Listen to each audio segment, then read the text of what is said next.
Matthew Taylor loved Brighton. The energy, the people, the sea. He wanted to share that love with the world. So he started a YouTube channel. His videos were simple, just Matthew walking around Brighton, talking about his day, sharing local stories. His channel grew. People enjoyed his genuine enthusiasm. His love for his city was infectious. He became a familiar face in Brighton. Matthew was living his dream. He was connecting with people. He was making a living doing what he loved. Then it started, the harassment. It began subtly.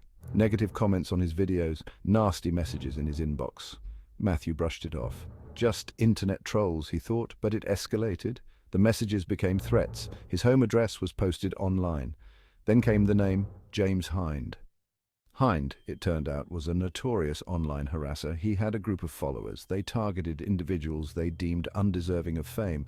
Matthew, with his simple Brighton videos, was their next target. Hind and his followers were relentless. They wanted to drive Matthew off the internet, and they were willing to use any means necessary.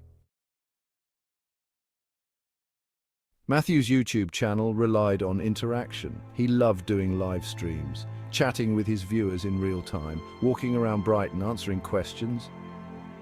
But his live streams became Hind's main target. During one stream, a masked individual threw eggs at Matthew. Another time, his camera was snatched. The harassment continued, stream after stream. It was a constant fear. Who would be there? What would they do? Matthew's once joyful live streams became stressful. The joy was gone, replaced by anxiety. Section 4, police involvement and its impact. After each incident, Matthew did what he was supposed to do. He called the police, he filed reports, he cooperated fully, but the police were slow to act. They didn't seem to understand the severity of online harassment. Hind and his group were careful. They used VPNs, they hid their identities. It was difficult to gather evidence. This lack of evidence played into Hind's hands. He would paint Matthew as the aggressor. He claimed Matthew was making it all up for attention. The police were left unsure. It was Matthew's word against Hind's. Section 5, a cycle of harassment and detainment. The harassment continued for months. Each incident followed the same pattern. Hind and his group would disrupt Matthew's live streams. Matthew would call the police would arrive, question everyone. But without concrete evidence, they couldn't make an arrest.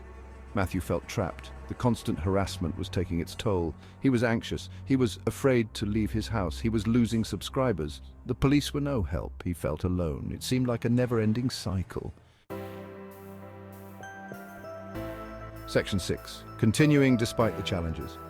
Despite the relentless harassment, Matthew refused to give up. He had poured his heart and soul into his YouTube channel. He wouldn't let James Hind take that away from him. He invested in better security for his live streams. He started talking openly about the harassment. He shared his story with other creators. He urged them to be careful, to be aware of the dangers. Matthew's story is a cautionary tale. It highlights the very real consequences of online harassment. It shows how quickly it can escalate, how difficult it can be to stop. Matthew's message is clear: be vigilant, protect yourself, and never be afraid to speak out.